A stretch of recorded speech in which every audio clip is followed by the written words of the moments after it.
하나님이 예비하신 복이 우리에게 있는데 그 복이 우리 각 사람들이 누릴 수 있는 복이 될 수 있게 되기를 바랍니다. 오늘부터 우리는 8번에 걸쳐서 예수님께서 가르쳐 주신 하늘의 복에 대해서 묵상하게 될 것입니다. 기독교 최고의 가르침은 단연코 산상수훈에 있다라고 할 수 있겠습니다. 그 산상수훈의 서론이 오늘부터 우리가 묵상하게 될 팔복이라 그렇게 말할 수 있겠습니다. 이제 팔복을 선포하신 배경부터 살펴보기를 원합니다. 1절 말씀 다시 읽어보겠습니다. 시작. 그때 예수께서 많은 무리를 보시고 산에 올라가 앉으시자 그의 제자들이 다가왔습니다. 아멘. 그때라는 말로 시작되는데 그때란 어느 때를 말합니까? 예수님께서 막 공생애를 시작하시고 갈릴리 여러 지역을 두루 다니면서 복음을 전파하실 때 수많은 사람들이 주께로 나와왔고 천국 복음을 들었고 질병들을 고침을 받고 귀신들이 떠나는 역사가 일어났습니다. 그야말로 당대 사람들에게는 센세이션 같은 한 위대한 인물이 등장하게 된 것입니다. 예수님에 대한 소문이 퍼지면서 각 지역에 엄청난 사람들이 예수께로 몰려오기 시작했다 합니다.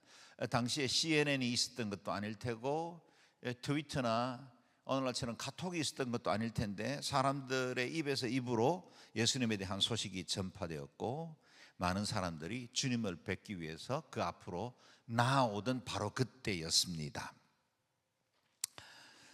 그 가운데는 유대인들뿐만 아니라 이방인들도 있었습니다. 바로 4장 24절에 보면 앞에 있죠. 예수님에 대한 소문이 온 시리아에 퍼졌다 그랬습니다. 시리아 아시죠? 요즘 큰 어려움을 겪고 있는 상황 중에 있죠. 그곳에도 퍼졌고 25절에 보면 이스라엘 전토에서 주님께 나왔답니다. 같이 한번 읽어보죠. 시작. 그러자 갈릴리, 데가볼리, 예루살렘, 유대, 요단강 건너편 지역에서 온 수많은 사람들이 예수를 따랐습니다. 아멘. 여기 갈릴리, 데가볼리, 예루살렘, 유대, 요단강 건너편, 그 말은 이스라엘 전토, 그런 말로 바꿀 수 있겠습니다. 이스라엘 전 지역에서 허다한 무리들이 예수님을 찾아온 것입니다. 그 무리들을 보시고 난 이후에 예수님께서 산 위에 올라가 앉으셨습니다. 아마 산 위에 오르셨다는 말은 많은 사람들에게 쉽게 보여지고 말씀을 전할 수 있게 하기 위해서 좀 높은 자리에 위치를 잡으셨다, 그런 의미가 되겠습니다. 갈릴리 해변에 팔복교회가 있는 곳을 성지순례로 방문하신 분들은 알겠지만 그렇게 높은 언덕은 아닙니다. 갈릴리 해변을 끼고 약간의 구렁처럼 이렇게 얕은 언덕이 있습니다. 그 언덕이 예수님께서 팔복을 선언한 자리라 그래서 기념교회까지 세워 놓았습니다. 많은 사람들이 주께로 나왔습니다. 목마른 사람이었습니다. 행복하고 싶은 사람들이었습니다. 그러고 보면 그들의 무리 가운데 저와 여러분도 함께 서서 바로 산상수훈이 선포되던 그 갈릴리 언덕에 자리를 잡고 앉아 주의 음성을 듣는 시간이 되었으면 좋겠습니다. 여러분에게 묻습니다. 여러분 복받기 좋아하십니까? 아멘을 달아하기를 주저하지 마십시오. 당연히 우리는 복받기를 원합니다. 그리고 복받아야 살 수 있습니다. 복받았기 때문에 여기까지 살아올 수 있었죠. 하나님도 우리에게 복 주시기를 기뻐하시는 분이십니다. 그런데 우리가 원하는 복과 하나님께서 주고 싶어 하시는 복이 때로 핀트가 안 맞을 때가 많습니다. 우리가 원하는 복은 뭘까요? 동양의 유학 경전이라고 부르는 서경에 보면 오복 5가지 복을 이렇게 정의를 했습니다. 수, 부, 강령, 유호덕, 고종명. 치과병원에서 광고하고 있는 이빨이 건강한 것은 오복에 들어가지 않습니다. 여기에 수는 장수하는 것을 의미하고 부는 부유한 삶을 영위하는 것이죠. 강령은 건강하고 우환이 없이 편안하게 사는 것을 말합니다. 유호덕은 덕을 좋아하며 사람들로부터 존경받는 삶을 의미합니다. 고종명은 하늘에 부끄럽지 않게 천수를 다하는 것을 의미하죠. 이 땅에 사는 사람이라면 저와 여러분 어느 누구도 예외 없이 다 이런 복 받기를 원하고 있습니다. 여러분 이 복 받으시기를 바랍니다. 그런데 우리 주님께서 주실 복은 이와 같은 땅에 있는 5가지의 복보다는 더 높은 차원의 복을 우리에게 요구합니다. 이 땅에서 우리가 구하는 복이 환경에 근거한 것이라면, 그래서 그 무엇인가 우리의 상황을 둘러싸고 있는, 우리 자신을 둘러싸고 있는 모든 환경들이 잘 되고 형통한 것을 의미한다면, 주님이 말씀해 주시는 8가지 복은 어떤 환경이나 조건이라도 초월할 수 있는 내면의 복을 의미합니다. 그 초월한 복, 그것이 3절에서 12절까지 나오죠. 교독해서 한 절씩 같이 읽어봅니다. 복되도다 마음이 가난한 사람들은 하늘나라가 그들의 것이다. 복되도다 슬퍼하는 사람들은 그들에게 위로가 있을 것이다. 복되도다 온유한 사람들은 그들은 땅을 유업으로 받을 것이다. 복되도다 의에 줄이고 목마른 사람들은 그들은 배부를 것이다. 복되도다 자비로운 사람들은 그들은 자비를 받을 것이다. 복되도다 마음이 깨끗한 사람들은 그들은 하나님의 날 것이다. 복되도다 평화를 이루는 사람들은 그들은 하나님의 아들들이라 불릴 것이다. 복되도다 의를 위해 핍박을 받는 사람들은 하늘나라가 그들의 것이다. 복되도다 나 때문에 사람들의 모욕과 핍박과 터무니없는 온갖 비난을 받는 너희들은 기뻐하고 즐거워하라. 하늘에서 너희의 상이 크다. 너희들보다 먼저 살았던 예언자들도 그런 핍박을 당했다. 아멘. 여러분 이와 같은 8가지의 복을 읽으면서 어떤 느낌이 드시나요? 이런 의문이 드는 분도 있을 겁니다. 목사님 이게 무슨 복입니까? 가난하고 애통하고 줄이고 목마르고 핍박받는다는데 그게 무슨 복입니까? 복이 아니라 비극적인 삶을 산다는 뜻입니다. 재앙에다 복이라는 상표만 갖다 붙인 거 아닙니까? 그렇게 묻고 싶은 마음이 있을 겁니다. 그러므로 주님께서 말씀하신 이 복은 우리가 볼 때는 마치 역설 같고 패러독스 같은, 언어의 유희 같은 그런 느낌이 들기도 합니다. 일리가 있는 항변이면 틀림이 없지만 여러분 이것을 기억하십시오. 세상의 행복과는 다른 차원의 행복을 말씀하신 우리 주님이 바로 저와 여러분의 인생을 설계하신 분이다는 사실입니다. 사람을 가장 잘 아시고 행복의 근원이 되시는 그분이 말씀하신 복이 이 8가지 복입니다. 세상의 행복을 한마디로 정의한다면 이렇게 말할 수 있겠죠. 자신이 원하는 것을 자신이 원하는 때에 자신의 방식으로 얻을 수 있는 것, 그걸 우리는 행복이라고 부르잖아요. 내 마음대로 뭔가를 하고 싶고 또 내가 행동하고 싶어하는 그것을 내 뜻대로 할 수 있을 때 그걸 우리는 행복하다고 말하죠. 내가 원하는 것을 얻을 수 있고 내가 갖고 싶은 그곳에 그것을 가질 수 있고 원하는 곳에 갈 수 있고 그걸 우리는 흔히 행복이라고 부릅니다. 그러다 보니 그 행복의 울타리를 만들어줄 수 있는, 그런 행복을 만들어줄 수 있는 돈, 지위, 명예, 건강, 장수, 권력 이런 것들을 우리가 쫓아가게 되어 있죠. 이런 행복이 나쁜 것이기 때문이 아니라 주님께서는 우리 인간들이 궁극적으로 구해야 할 다른 복이 있다는 사실을 말해주고 있습니다. 드디어 2절 말씀 읽겠습니다. 시작. 예수께서 입을 열어 그들을 가르치시며 말씀하셨습니다. 아멘. 누가 말씀하셨다고요? 예수 그리스도께서. 주님의 말씀, 곧 말씀이신 그분이, 말씀으로 세상을 지으셨던 그분이 말씀이 되어서 로고스가 되어 우리 가운데 오셔서 우리와 똑같은 몸을 입고 33년을 사신 그분이 또 우리에게 말씀하셨다는 겁니다. 그렇다면 이것이야말로 원조입니다. 복의 근원 되시고 복의 비결을 가장 잘 아시는 오리진이 우리에게 복을 말씀해 주셨다는 것입니다. 여러분 우리가 단체 여행을 떠나보면 가이드를 잘 만나야 합니다. 가이드가 좋으면 그 여행이 굉장히 재미있고 의미가 있는 여행이 되는데 가이드를 잘못 만나면 힘들죠. 뭐 자꾸 상품이나 갖다 끼워 팔려고 그러고 자기 자랑만 하고 이러면 이게 단체 여행할 때 여간 불편한 게 아닙니다. 가이드를 잘 만나야 좋은 여행이 되는 것처럼 우리 인생의 여행에도 좋은 가이드를 만나야 합니다. 그래야 우리의 삶이 행복의 길로 인도받을 수 있습니다. 제가 미국에서 우리 가족들과 함께 여름 휴가 때 단체 투어를 한번 떠난 적이 있습니다. 그래서 첫 번째 여행을 떠나고 버스가 이제 막 LA를 벗어나면 마이크를 돌리면서 한 번씩 자기소개를 하라 그럽니다. 그래서 제가 소개할 때가 돼서 안녕하십니까, 저도 가이드입니다. 그랬더니 우리 가이드가 싹 긴장을 하더라고요. 이거 경쟁사에서 왔나.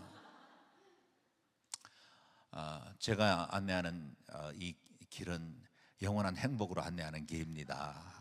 그래서 제가 이제 우리 인생에도 오늘 우리가 이렇게 가이드를 잘 만나서 여행이 행복한 것처럼 우리 인생에도 좋은 가이드를 만나야 진정한 행복을 누리는데 그 바로 가이드가 예수 그리스도십니다. 저는 목사입니다. 그리고 인사를 했더니 나중에 휴식 시간에 안녕하세요 한 분이 와가지고 저 온누리교회 성도인데요. 미국까지 여행 왔더라고요. 그래서 제가 그래도 이렇게 목사 제대로 밝힌 것 같아서 다행입니다. 어찌하든 이렇게 우리 삶에는 언제나 가이드가 중요합니다. 사실은 아이들에게는 굉장히 좋은 교사 한 사람이 아이들의 운명을 바꾸기도 하고, 삶에는 코칭이라는, 요즘은 코칭이 굉장히 유행하잖아요. 코칭을 잘 받아도 자신의 삶에 중요한 뭐 의사결정이나 아니면 비즈니스나 미래에 대해서 결정할 때 도움이 되죠. 우리의 삶에도 최고의 가이드 대신 예수님이 우리에게 이게 행복이야 라고 말하면 그냥 믿고 그분을 따라가시면 된다는 겁니다. 여러분, 이런 이야기를 들은 분들이 있을 겁니다. 세상이 처음 창조되던 그때에 하나님은 모든 인간에게 행복을 선물로 주셨습니다. 그런데 천사들이 자기보다 좀 못한 존재로 지음받은 인간이 행복을 누리는 것에 대해서 시기심이 일어납니다. 그래서 천사들이 회의를 열어서 인간들로부터 그들이 누리는 행복을 빼앗기로 결정을 했습니다. 그런데 인간에게 빼앗은 그 행복을 어디다가 숨겨두어야 할까? 그것 때문에 대책회의를 했답니다. 한 천사가 제안합니다. 저기 바닷속 깊은 곳에 숨겨두면 어떨까요? 천사장이 고개를 저었습니다. 인간들의 머리는 비상합니다. 바닷속쯤은 머지않아서 금방 찾아낼 겁니다. 이번에는 다른 천사가 제안합니다. 세상의 가장 높은 산의 정상 꼭대기에 행복을 숨겨놓으면 어떨까요? 이번에도 천사장이 고개를 젓습니다. 인간의 탐험 정신은 다른 어떤 피조물보다 놀랍소. 그러니 제 아무리 높은 산 위에 숨겨두어도 기어코 찾아내고야 말 거요. 궁리하고 생각한 끝에 회의의 결론은 이렇게 났습니다. 인간들의 각자 마음속 가장 깊은 곳에 숨겨둡시다. 인간의 머리가 아무리 비상하고 탐험 정신이 아무리 강하다고 해도 자기들의 마음속에 행복이 있다는 사실은 깨닫기 어려울 겁니다. 물론 이 예화는 성경적인 이야기는 아닙니다. 성경의 교훈과 일치되지도 않죠. 그러나 나름의 깊은 의미를 우리에게 던지기는 합니다. 그렇습니다. 우리가 찾은 복은 우리 마음속에 숨겨져 있습니다. 행복하고 싶습니까? 마음을 먼저 우리가 돌아가야 합니다. 마음에게로 돌아가야 합니다. 사람의 마음이 얼마나 중요합니까? 우리의 마음은 마치 교차로와 같습니다. 우리가 교차로에 들어서면 우리가 어느 방향을 정하느냐에 따라서 사거리 중에 좌회전, 우회전, 직진에 따라서 우리의 삶의 방향이 바뀌지 않습니까? 그것처럼 우리의 삶에도 우리의 마음 안에 있는 이 교차로에서 무엇을 선택하느냐가 우리의 인생의 방향을 결정해 나간다는 겁니다. 우리의 마음이 기쁘면 금세 얼굴이라는 창을 통해서 그것이 드러나기도 하죠.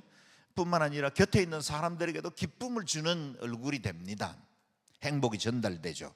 그러나 마음이 어둡고 괴로우면 얼굴에 드러나는 것뿐만 아니라 몸의 모든 부분에서 내가 힘들고 어렵다는 것이 이렇게 삐죽삐죽 드러나게 되어 있습니다. 내 걸음걸이에서, 내 표정에서, 내 말투에서 그런 것들이 다 드러나게 되어 있죠. 우리 마음이 어떤가가 곧 내 운명과 삶을 결정합니다. 심지어는 우리 마음이 제대로 서 있지 못하면 우리 마음에 독소가 나와서 내 마음을 해칠 뿐만 아니라 우리의 건강까지, 육체까지 완전히 해치는 그런 독이 되기도 합니다. 그러므로 현대인이 앓고 있는 대부분의 질병은 그 마음의 방에 하나님이 원치 않는 것들로 채워두기 때문에 그것들이 부패하고 썩어가면서 만들어내는 독소들이 우리의 몸과 마음을 해칠 때가 많다는 겁니다. 그 때문에 잠언 4장 23절에 우리가 유명한 말씀이죠. 무릇 지킬 만한 것보다 더욱 내 마음을 지키라. 생명의 근원이 이에서 남이라. 마음은 생명의 샘이라 말씀하십니다. 마음에서 영적 목마름을 채워줄 신선하고 깨끗한 물을 얻기를 원한다면 그 샘을 잘 지켜야 합니다. 이 더러운 것이 들어와서 물을 흐리게 하거나 짐승의 사체가 물을 독소로 만들지 않도록 만들어야죠. 그 샘을 지켜야 내 인생에도 늘 복되고 행복하게 하는 생수를 얻을 수 있습니다. 그러므로 세속적이고 더러운 유혹으로부터 우리의 마음의 샘을 잘 지켜야 합니다. 이제 팔복을 하나씩 묵상해 보겠습니다. 이 팔복 가운데 첫 번째 복인 마음 가난한 사람들의 행복은 팔복 전체를 이해하는 열쇠가 됩니다. 1절을 다시 읽어봅니다. 시작. 그때 예수께서 많은 무리를 모시고 산에 올라가 앉으시자 그의 제자들이 다가왔습니다. 아멘. 이 장면을 한번 상상해 보시죠. 많은 군중들이 예수께 몰려왔습니다. 어떤 사람들은 진리의 말씀에 목말라 천국의 메시지에 대해서 듣고 싶어하는 사모하는 마음으로 왔는가 하면 어떤 사람은 병들고 지친 채로 치유받기를 원했고 어떤 사람은 귀신에 들려 고통을 당하다가 그것으로부터 자유받기를 원하는 마음으로 왔습니다. 어떤 사람은 그저 소문 듣고 호기심으로 찾아온 사람들도 있었을 겁니다. 그야말로 각양각색의 무리가 모여들었습니다. 이러한 무리를 보시고 예수님께서 산에 올라가 앉으셨지요. 그런데 여기 의미심장한 말씀이 기록되어 있습니다. 제자들이 다가왔습니다. 여기에 언급된 제자들은 우리가 알고 있는 12명의 제자들이 아닙니다. 그 제자들은 마태복음에서도 10장에 가야만 비로소 12명의 명단들이 확정되니 지금 5장인 지금의 이 제자들은 예수님을 사모하고 예수님의 뒤를 따르기로 결정한 사람들을 의미합니다. 말씀은 분명히 무리와 제자를 구분하고 있습니다. 주일이 되면 곳곳에 수많은 교회들로 사람들이 모여와 예배를 드리고 있지만 그들 가운데도 여전히 무리에 속한 사람이 있고 제자에 속한 사람들이 있을 겁니다. 무리는 어떤 사람입니까? 자기 필요를 찾아온 사람들입니다. 내 행복을 채워줄 대상을 찾는 사람들, 내 필요와 내 소망을 채워줄 때는 따르지만 희생을 요구하거나 믿음의 언덕이 가파를 때는 언제든지 떠나버리는 사람, 그런 사람들은 무리에 속합니다. 이들의 신앙이 전형적으로 기복신앙이라 그렇게 부를 수 있습니다. 그러나 제자는 손해보더라도 주님의 뜻대로 살며 주님의 나라를 위해서 자신을 희생할 줄 아는 사람들, 그들이 바로 제자입니다.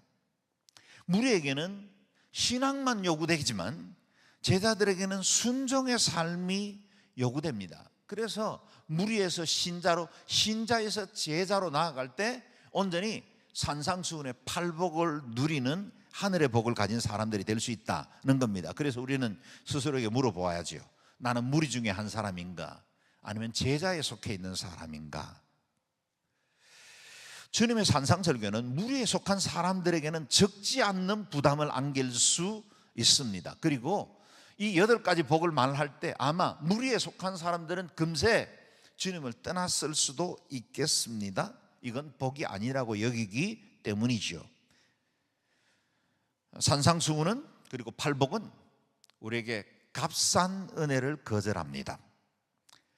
진정한 행복, 우리가 영원히 주님의 은혜 가운데 머무는 그 길로 우리를 이끌고 있기 때문입니다. 차원 높은 삶, 더 고귀한 삶으로 우리를 안내합니다. 예수님께서 말씀하신 의의 산을 올라가 보지 못한 사람은 의의 산은 가파를 겁니다. 때로는 숨이 헐떡이기도 하고 포기하고 싶은 그런 마음이 들 만큼 높고 가파른 산입니다. 주님께서 말씀하신 그 의의 산을 올라보지 못한 사람들은 결코 영혼 깊은 곳으로부터 우러나오는 진리의 기쁨을 맛볼 수가 없습니다. 그러므로 팔복과 산상순을 통과할 때만 오로지 온전한 하늘의 기쁨, 그 깊은 진리의 세계가 주는 영원한 평안을 누릴 수 있는 것입니다. 오늘 여성예배 참여하는 우리 모든 성도들이 무리들 사이에 머물러 있지 않고 제자의 삶으로 나아가게 되기를 바랍니다. 3절 읽겠습니다. 시작. 복되도다 마음이 가난한 사람들이여 하나님의 나라가 그들의 것이다. 아멘. 복되도다 마음 가난한 사람들이여. 여기 개역 성경에는 우리가 알고 있는 대로 심령이 가난한 사람은 복이 있나니 천국이 저희의 것임이라 그렇게 번역했습니다. 이 가난과 행복은 마치 병립될 수 없는 것처럼 보입니다. 가난이야말로 우리가 누리고 싶어하는 행복의 적이기도 하지요. 우리가 추구하는 행복에 가난은 가장 큰 걸림돌인 것처럼 여기지기도 합니다. 그런데 우리 주님은 이 가난에 대해서 말씀하실 때 그것이 물질적인 가난만을 말하지 않습니다. 우리가 천국의 행복을 누리기 위해서 모든 소유를 포기하거나 아니면 세속을 떠나 탁발성이 되어 가난한 자로 살아야 한다, 그런 의미가 아닙니다.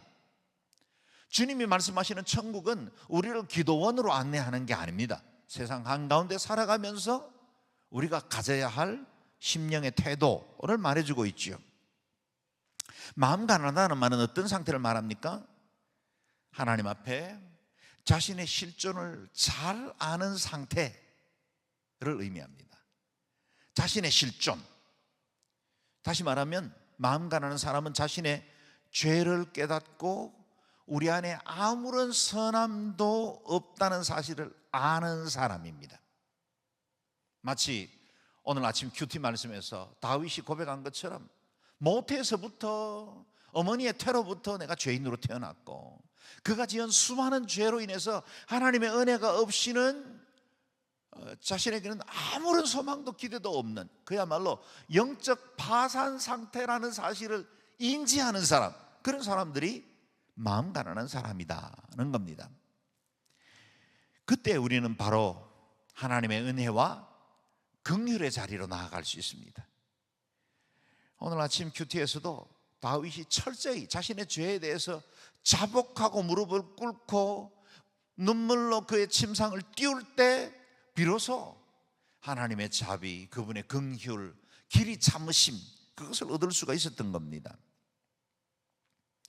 존 칼빈은 본문을 주석하면서 말했습니다. 심령이 가난한 자는 그 자신 안에서는 아무것도 발견할 수 없어 자비를 구하기 위하여 성소로 달려가는 사람을 말한다, 그렇게 주석했습니다. 심령이 가난한 사람은 내 의로, 내가 가진 인격과 양심이나 신앙적인 경험으로는 결코 우리 자신이 구원받을 수 없으며 내 인생의 진정한 행복을 누릴 수 없다는 사실을 시인하고 하나님의 은혜에 성소로 나아가 그분의 자비를 구하는 사람이라는 겁니다. 누가복음 18장에 등장하는 바리새인과 세리의 이야기를 아실 겁니다. 바리새인은 성전 앞에 서서 거룩한 목소리로 기도하지요. 하나님이여, 나는 다른 사람들처럼 토색하거나 불의를 행하거나 간음하는 자들과 같지 않음을 인해서 감사합니다. 이 세리와도 같지 않음을 인해서 감사합니다. 나는 일주일에 2번씩 금식하고 또 소득의 11조를 드리고 있습니다. 이 사람의 기도는 사실 하나님이 아니라 사람들이 들으라고 한 기도죠. 그렇게 유창한 기도를 드리고 있는 동안 사람들로부터 제대로 인간 대접도 받지 못한 세리가 저 성전 구석에 쭈그려 앉아 눈물로 기도를 하지요. 하나님이여, 저를 불쌍히 여겨주십시오. 저는 죄인입니다. 우리 주님께서 이 두 사람의 기도에 대해서 어떻게 평가한지를 우리가 너무나 잘 알고 있습니다. 하나님이 진정으로 받으시는 사람은 상한 영혼, 상한 심령으로 드리는 제사였습니다. 하나님의 은혜를 입은 쪽은 종교적 우월감에 빠져있던 바리새인들이 아니라 성전 구석에서 통회의 기도를 하고 있던 셀이었다는 겁니다. 이 세상에는 너무 착해서, 너무 성실해서 천국 못 가는 사람들이 많이 있습니다. 종종 이런 말을 듣습니다. 나는 교회는 안 다니지만 예수 믿는 사람들보다는 내가 더 바르게 산다고 자신할 수 있습니다. 이런 분들은 예수쟁이들이 죄질 것 다 지어가면서 주일날 교회 와서 회개하는 삶 경멸할 겁니다. 자신의 소신을 따라 정직하고 성실하게 살아가는 것 귀한 일이죠. 그러나 그 자신의 알량한 양심과 자기의 때문에 스스로 하나님을 향한 문을 닫아버리는 건 엄청난 비극입니다. 요한계시록 3장에는 라오디게아 교회에 대한 경고가 나옵니다. 같이 한번 읽어봅니다. 시작. 내가 말하기를 나는 부자라 풍족해서 부족한 것이 하나도 없다고 하나 너는 자신이 비참하고 불쌍하고 가난하고 눈멀고 벌거벗은 사람임을 알지 못한다. 아멘. 라오디게아 교회의 가장 큰 잘못은 그들은 자신들이 보고 있는 줄로 착각했습니다. 그들은 부요한 줄로 알았습니다.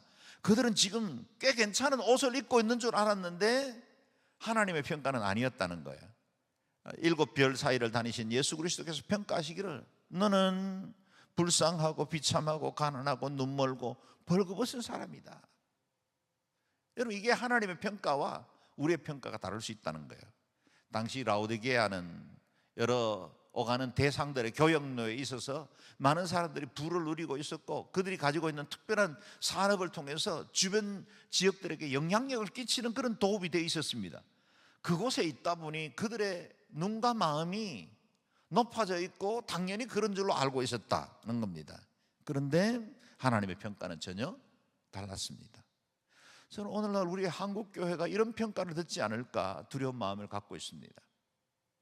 곳곳에 정말 아름다운 첨탑과 아름다운 교회들을 세워놓고 수많은 성도들이 주일이 되면 꽤 괜찮은 차에 멋진 옷들을 입고 주의 교회에 몰려들기도 하고 최상의 음향, 영상 장비들과 함께 멋진 예배를 드리는데, 그래서 우리는 하나님 앞에 제대로 예배 드리는 줄 알았는데 하나님이 너희 비참하고 벌거벗고 불쌍하고 헐벗은 것, 눈먼 것 모르는구나. 그런다면 그것보다 더 큰 비극이 어디 있겠습니까?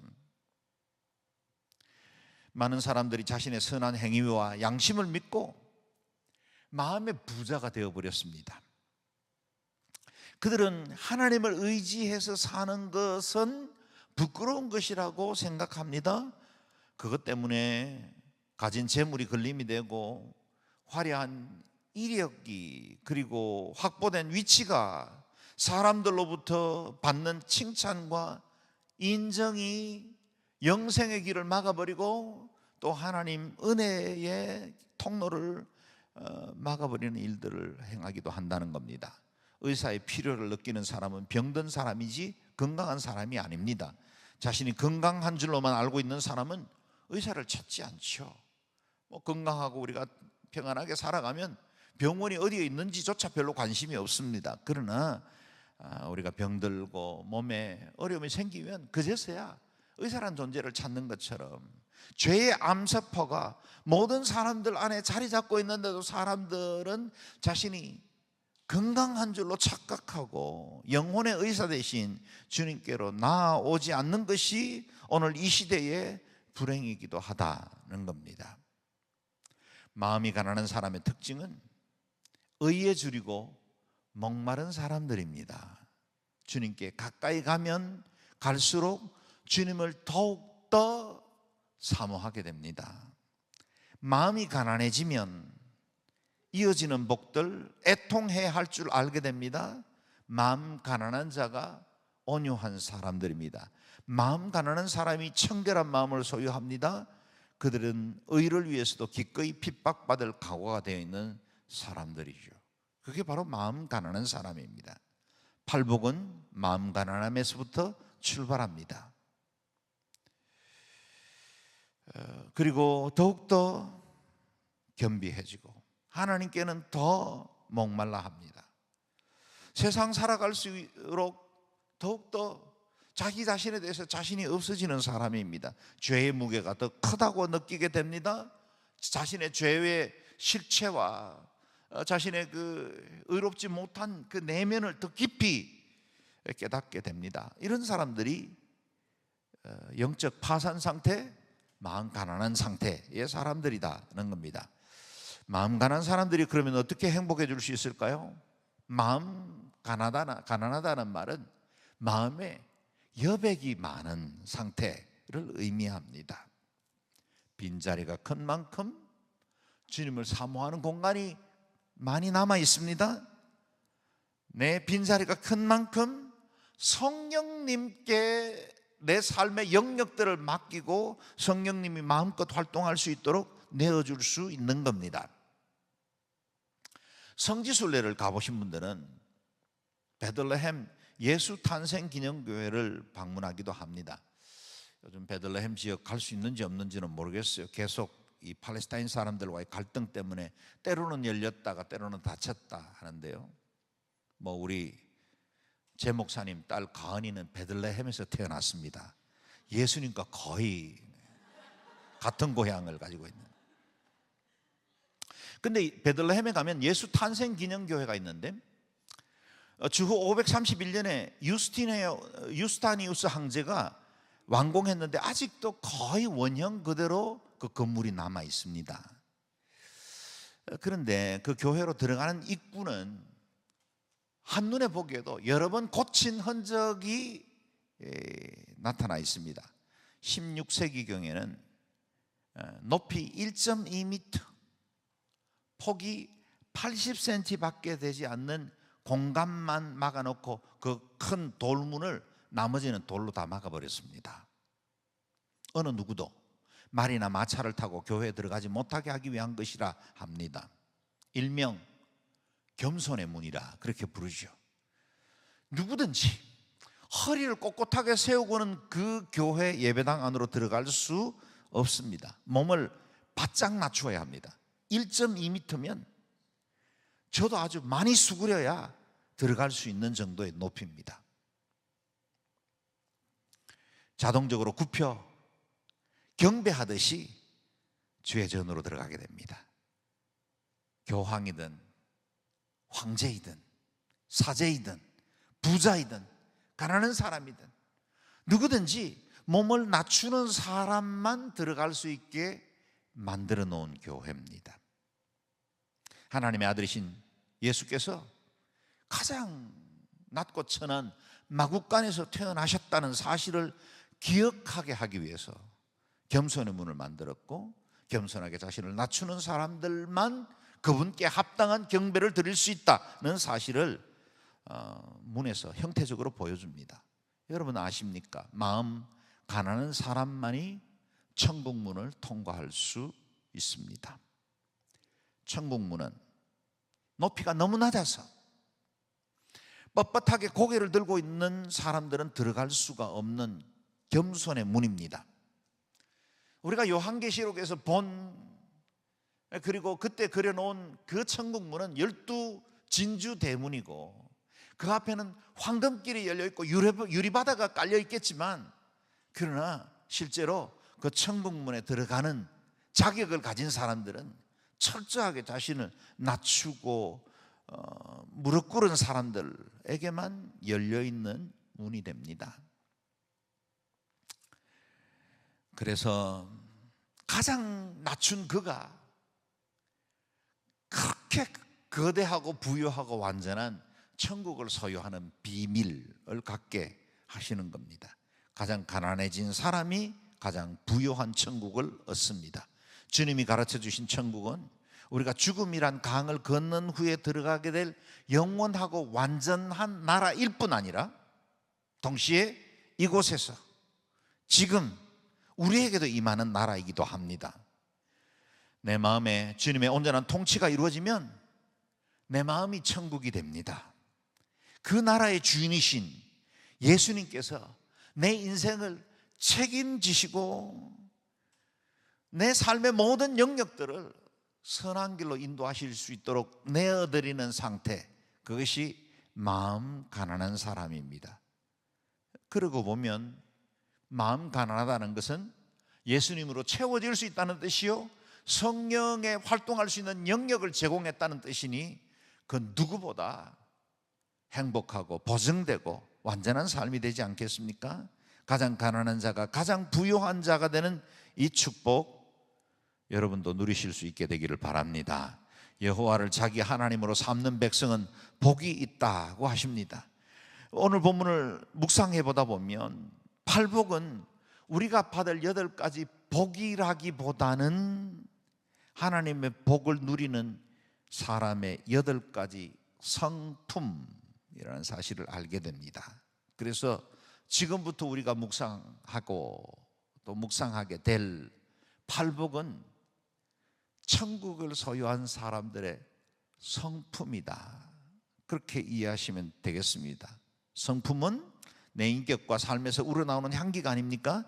가난한 마음으로 주님을 사모하고 주님의 성품을 소유할 때 우리를 통해 우리 안에 천국이 이루어지고 또 내가 가진 천국으로 인해서 많은 사람들을 부욕해 하고 살리고 치유하는 데 쓰임받게 될 줄로 믿습니다.